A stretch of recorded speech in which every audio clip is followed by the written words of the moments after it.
breathing. Don't you want to help? She has a felony warrant for child abuse. This lunatic mother declined critical medical treatment that could save her infant's life. Oh, the baby, we gotta do corrections. Hey, right here, we're trying to save your baby. We're trying to save it. It's okay. How long has she been down for? How long has she been down for? I just was making nothing for my mom's house. Okay. How long has she been down? They rub her feet. Do all the cameras around here. No, I'm looking at the first thing in my truck and, you know? How long is when did this happen? No, hold on. They're doing life-saving efforts, okay? They're gonna do everything they can right now. Understand? The mother of the infant had a long history of abuse. She went to her neighbors to ask for a lighter, and that's when she told them that her baby was unresponsive. How long was the baby down, you know? She just come to the door and said the baby's dead. There's a difference. I tried calling the mall last night and they didn't even go over there and respond to it. Christina, she did drugs. Okay, they're trying to do the best. They're going to be doing life-saving efforts right now for the baby, okay? At this point, Christina kicked an officer who was trying to revive her 4-month-old infant. What's this? What did I do? Forceful abuse. What did I do? Mom, no! Stop. Do not. Daddy! What's this? Don't resist. I didn't do nothing, Mama! Come on, ma'am. Ma'am. I know that he's taking my baby! Forceful abuse against you. Let me take my baby! I have right to refuse medical health care! I have every right to refuse medical health care! The kid is not breathing. Don't you want to help her? Yes, I do want to help her! Then stop screaming and let them work. Just help me, boss! Give me Well, let us do our job.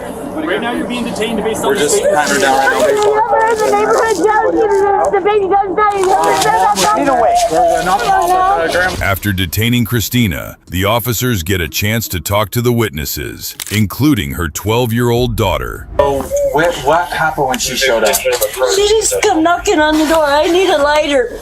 Okay. And then she said that she wanted to do And then she dropped her phone. And then she said the baby's dead. And so when you guys went out there, baby was already like that? Yeah. Okay. I was trying to make sure we already know. Yeah, she dropped her phone. I don't know. the baby in the car when She was in the front seat. She drives with the baby in the front seat. Like, when was the last crazy. time you guys saw the baby? Yesterday on the video I seen fine, it. but Christina kept on holding her in the front seat without the car seat, so I'm afraid of her. Christina's my mother. That woman's my mother. I don't want to be her with her. She thinks that I want to be her. The witnesses also reveal some horrifying things Christina used to do to her infant. But before that, make sure to watch the video till the end, because the second case is something right out of a true crime documentary. He's not coming back. There he is. Not like you didn't see him.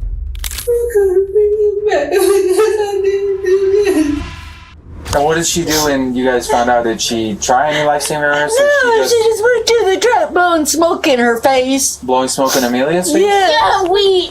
She does that all the damn time. Okay.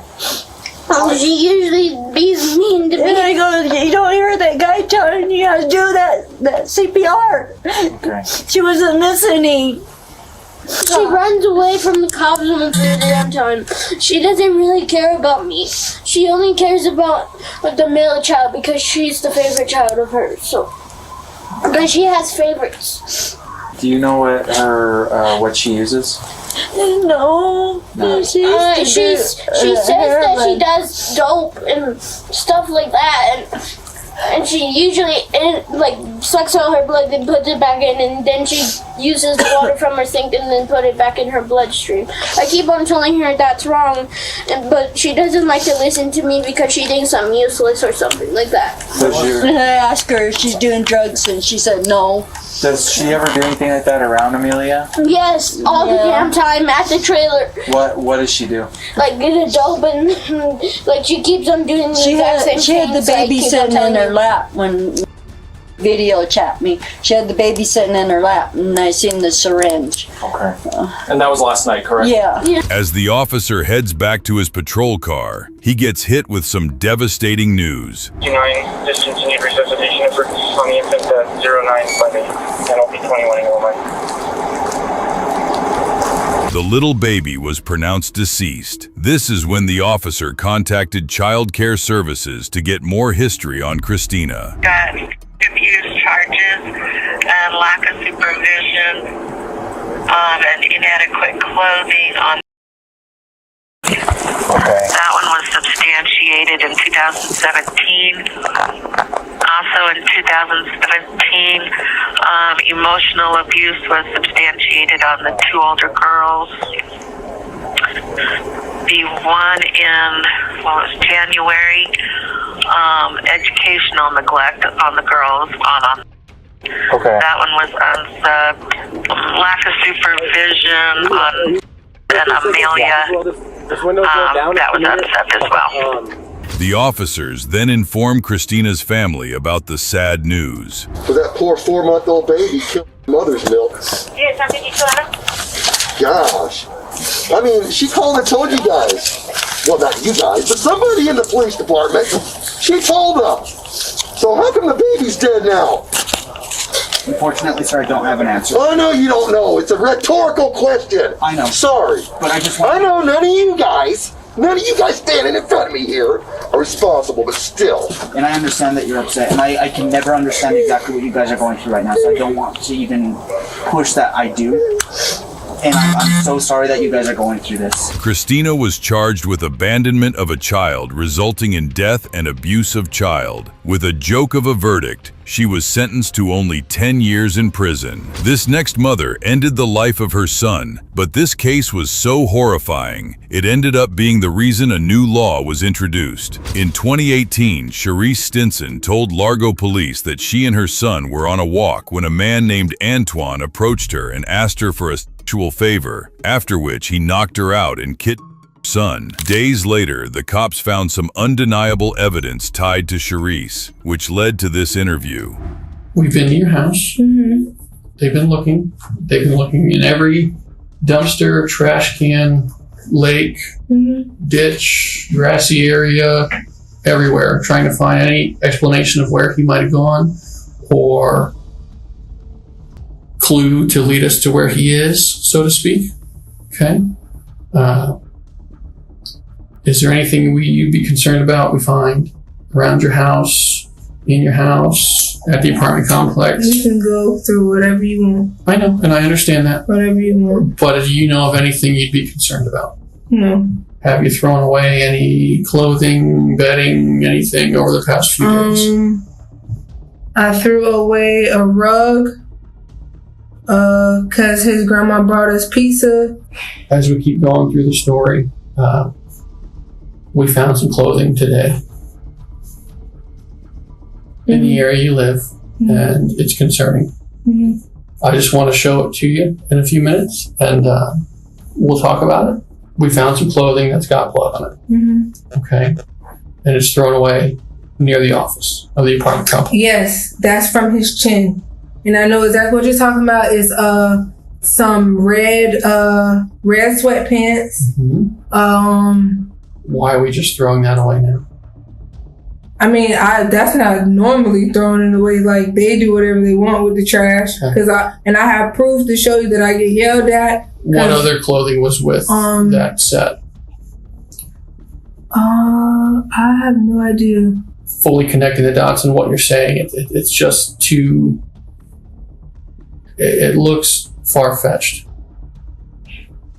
Okay. We have bloody clothing. Is there a way I can take a lot of tests to prove? The police found her son's bloody clothing, but Shereice's alibi wasn't matching up. Why was she holding on to her son's bloody clothes all this time? The guilt of what she did started to show. Listen to me. Did y'all think I could? Oh, whoa. Back that up. Back that up. Who said that? Who said you did something? Shereice, listen to what I'm going to say to you, okay? Look at me. Look at me. You last saw him when? see him was when I put him in the car. Then on the passenger side, I didn't hurt him. And that was Saturday night. That was Saturday night. At about 10. Yes, sir. You are his mother. You were the most close person to him in his life, especially at a young age, even with what's happening and what's going on. Okay? We still don't have a trace of him, Shereice. We have no idea. I have a pretty strong idea of what I think happened. Okay? And it doesn't mean it was done with intention to hurt him. It could have been, I don't know the situation. But something has happened with Jordan Jr. over the last few days that you're not telling me. Okay? And I want you to tell me the truth. Shereice, look me in the eye, please. I didn't hurt him. I just want to know. I did not. Shereice, you gotta believe I did not hurt him. Shereice. I did not hurt him. Please. Maybe you didn't mean to. I didn't hurt him. Shereice. No. Look at me. No, you're not gonna say that because I know I didn't hurt him. Oh, baby, he was okay. He was okay. I put him in that car. He was okay. We've got a bunch of bloody clothing. We've got neighbors saying there was some loud banging going on the other night. We've got some unexplainable Google searches. The neighbors reported that the banging was so violent that their furniture fell. You can only imagine what actually happened to Jordan that night. Shereice was quickly reaching her breaking point. The neighbors reported something got hit on your wall so hard it knocked a piece of furniture off on their side. But we all know, sitting in this room, that Antoine did not keep that child, even if there wasn't Antoine. He does not have that child. He's giving that child, got rid of that child if it was in his car ever. We looked at the video up and down East Bay Drive, and we can't find a video of you walking with a toddler last night. I think you're not being forthcoming with us about what happened. And I'm pretty sure there is no Antoine that your child got in the car with. Bring it back, please. Bring it back. Please bring it back. But baby, whatever you are, just come home, please. Just come home. Jordan was supposed to be adopted by a very loving family before Shereice, his biological mom, showed up and claimed custody. Shereice now tries to throw the blame on them. Is it okay? Basically, I'm getting threats. From who? Jordan and his family, and he went on Facebook and said that he is going to murder me. We got priorities. Okay, we can deal with that. Because all I'm trying. We don't need to deal with Jordan right now. Okay, we still are stuck with the same problem we have. Like, that's my baby missing. I know. The detective skillfully deflected her claims. Shereice then gave details about how this Antoine guy looked, and when the composite came back, well, it showed exactly who the culprit was. We got the composite back. He sent it in. What do you think? What do you think? Is that the person? Yes, sir. You know who that looks like? That's her. You know also who that looks like? Who? That looks a lot like you, Shereice. Well, it does not. Dreads, defined cheekbones. First of all, that's not the lips. The first thing they said when we got that printed out is, not the lips. "Oh my God, it's her." No, that's not the lips I told him. That is everything you went over with him on the phone. That looks like my nose. Those are my eyes. Yeah, it's your hair. Like me. That does look like me because he just basically put my face. Shereice, he's never seen you in his life. He doesn't know what you look like. That's not the lips I gave this man. That is everything you did with him. I have no way of manipulating that. Well, I'm glad you agree it looks like you.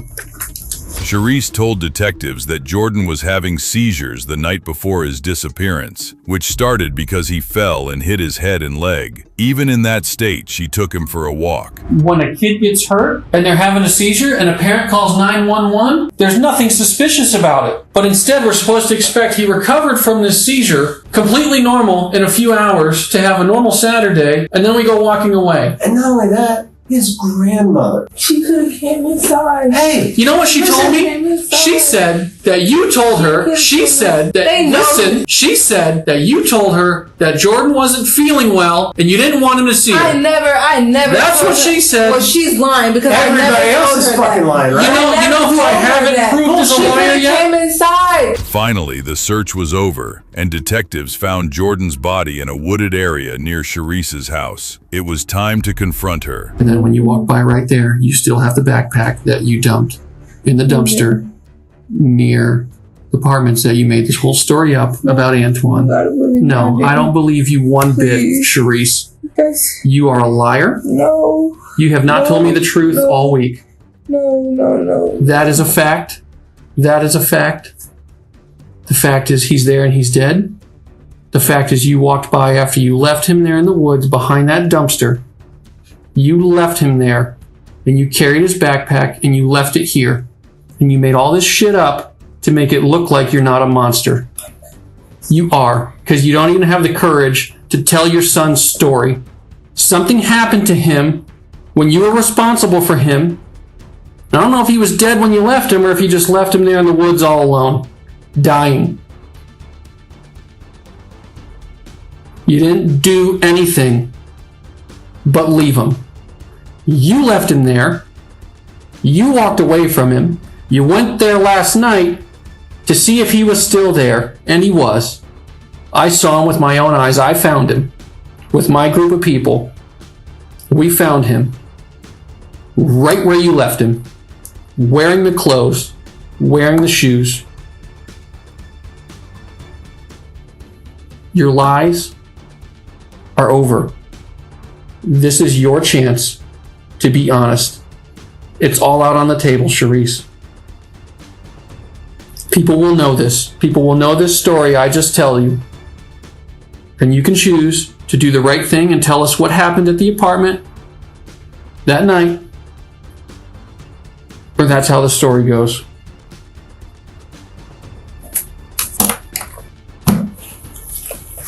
He's not coming back.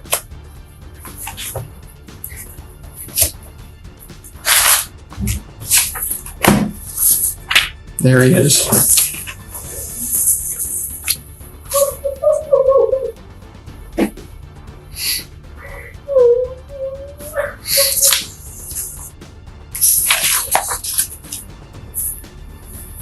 You gotta tell people what happened, Shereice. Are you a remorseful mother or are you a monster, like they said? It's only one of the two. There's a reasonable explanation, and something got out of hand, and something happened, or you just don't give a shit. And I'm starting to think it's number two. I haven't thought that all week. But boy, do I feel stupid. Now the detectives focused on how Jordan got all those injuries. He didn't bump his head on the wall. He didn't fall off the bed. You're right there. You're right there. You've done so good, Shereice. Let me tell you something else that I saw at the scene when I saw his body in the water. I saw a bruise on his abdomen that's left by a finger, by a squeeze.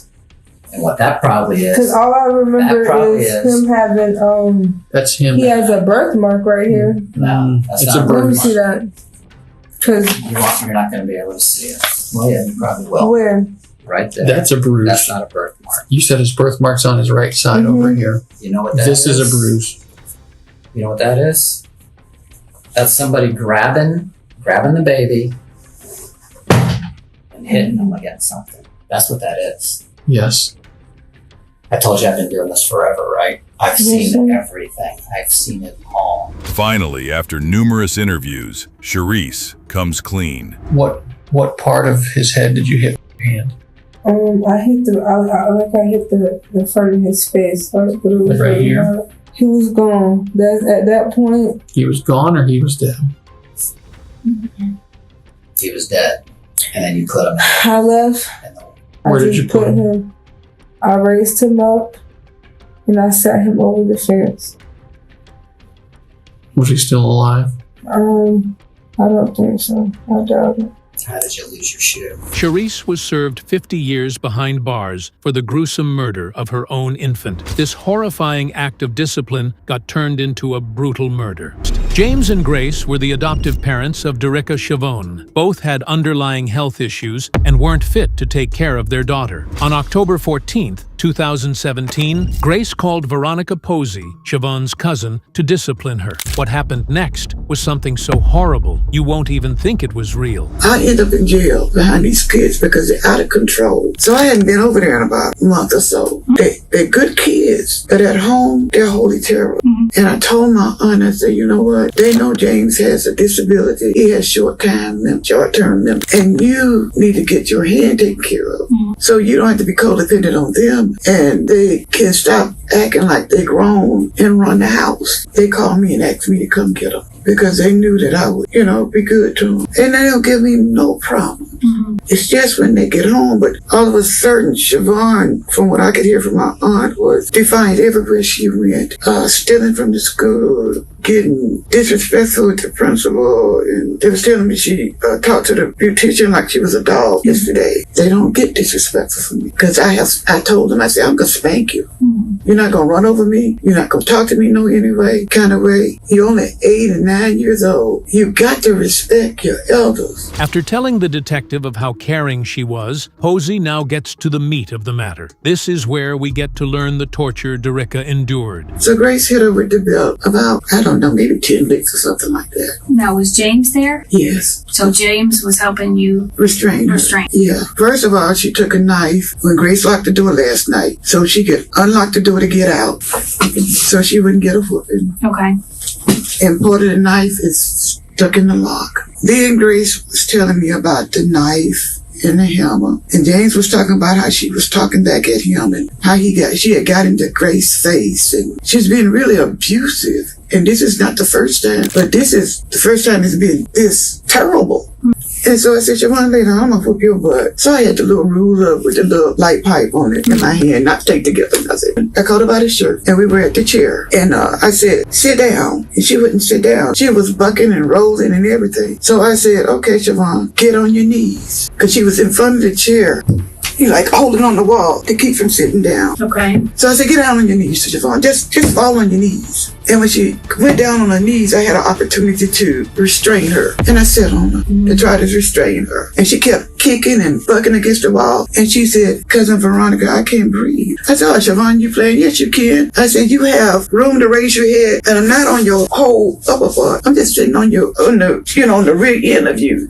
You got room? So she said, I can't breathe. So I sit there for a moment. And she stopped bucking. So I said, I got up. I said, Siobhan, get up. I thought she was playing. I said, Siobhan, get up. She didn't move. I said, Siobhan, get up. I said, stop playing. You're not going to get another weapon. Get up. And she didn't move. I asked for a bottle of water. And I put some on the back of her neck. She still didn't move. So I started feeling for a pulse. I said, y'all help, because I couldn't pick her up. She's too heavy. And so I said, y'all help me. We tried to pick her up from the chair. I said, Grace, we need to call 911. I'm not getting up.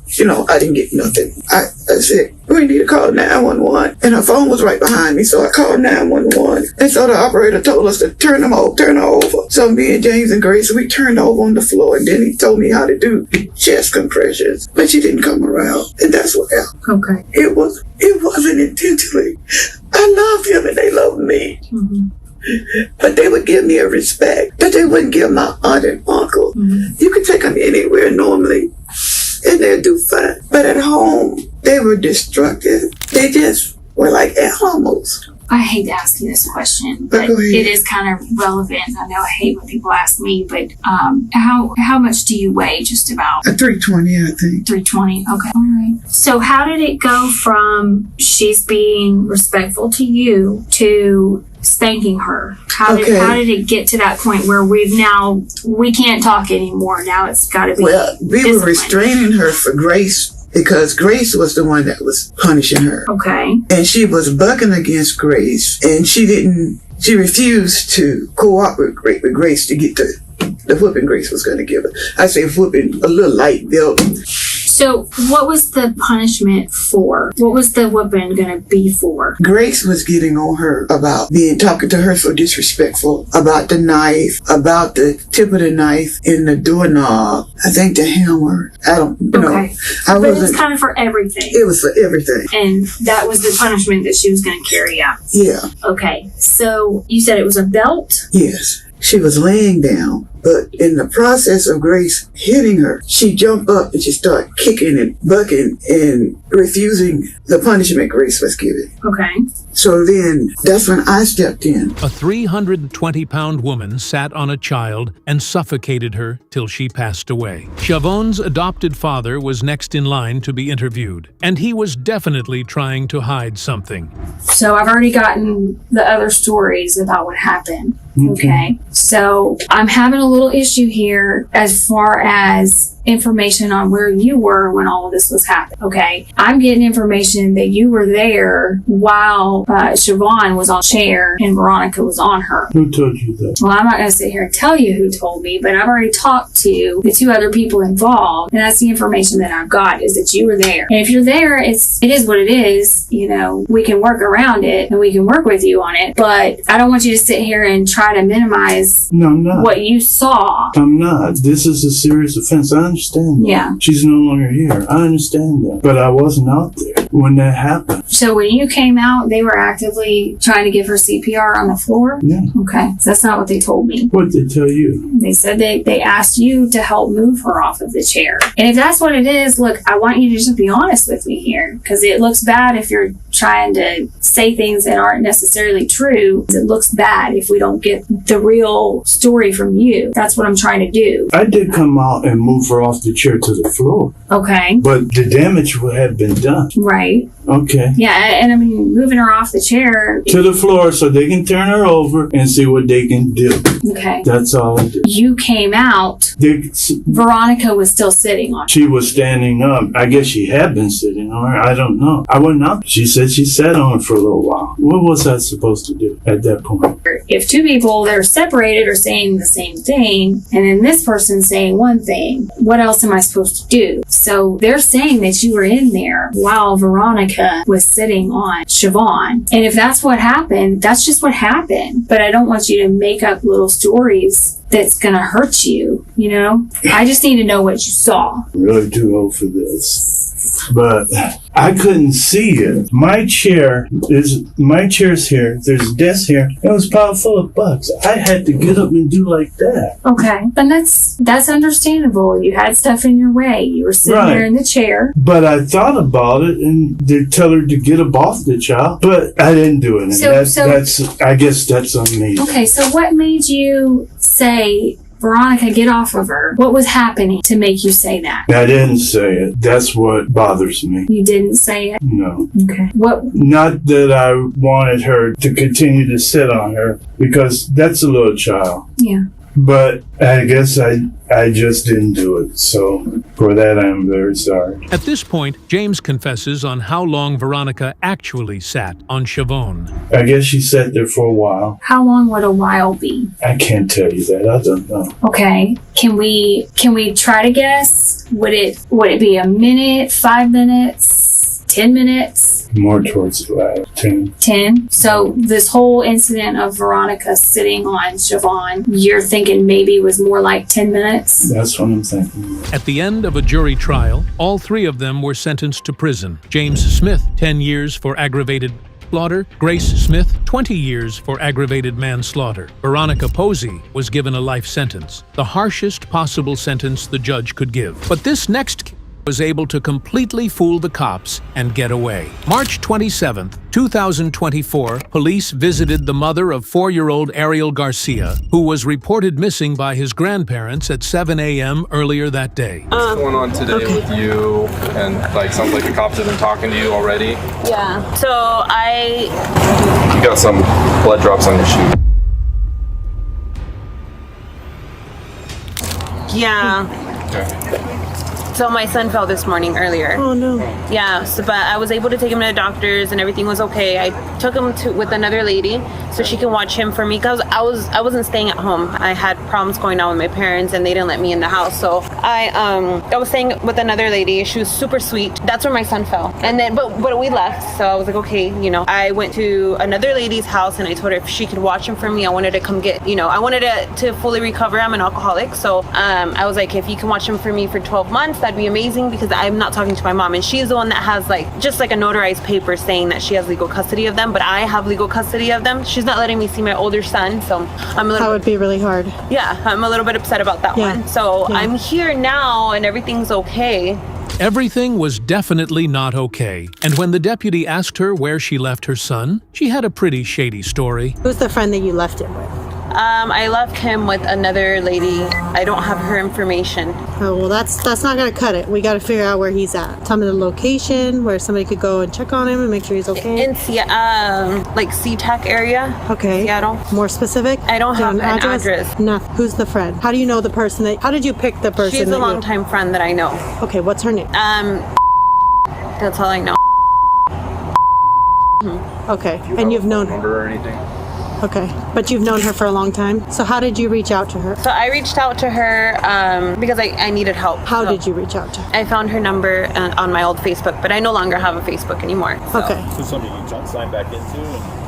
No, I delete it all the time. So yeah, you found it today on your old Facebook? There are so many holes in her story that it's crazy. How can a mom not know where her son is? Eventually, the cops take her to an interview room. That same night, they find out some dark secrets about her from her family. Louise, my dad actually talked to her mom and told her mom that she needed to probably find her daughter like special help, like a psychiatrist or something like that, because her problem was beyond just drugs and alcohol now. It was like her mind was there sometimes and then it wasn't. So we told her to come actually get her and find her like a special help, and that's the last time we heard from her. Witnesses from the rehab center also felt like something was off about Janet. Saw her today and she looked pretty out of it. I mean, she had her haircut, you know, like Britney Spears kind of thing, went crazy because she used to have like long, big black hair, you know. And Daniel told me that her mom was calling because they can't find her son. And her mom went to her house and saw blood. I don't know how dramatic it was, but saw blood. I don't know where, but just saw blood. Okay. And they can't find her son. And then she's over here, and Daniel, my brother, where's your son? He's with my mom. And her mom's calling over here saying he can't find her son. I mean, there was a bad connection there. I don't know if she's lying, crazy, I don't know. That's the situation from what I know. They then tell Janet that she was going to jail. Janet, these are going to go with you. This is the search warrant for your cell phone that we wrote, and then this is your citation for making false statements to public service. So these will go with you and go on your property at the jail. Okay. I'm going to just search you real quick.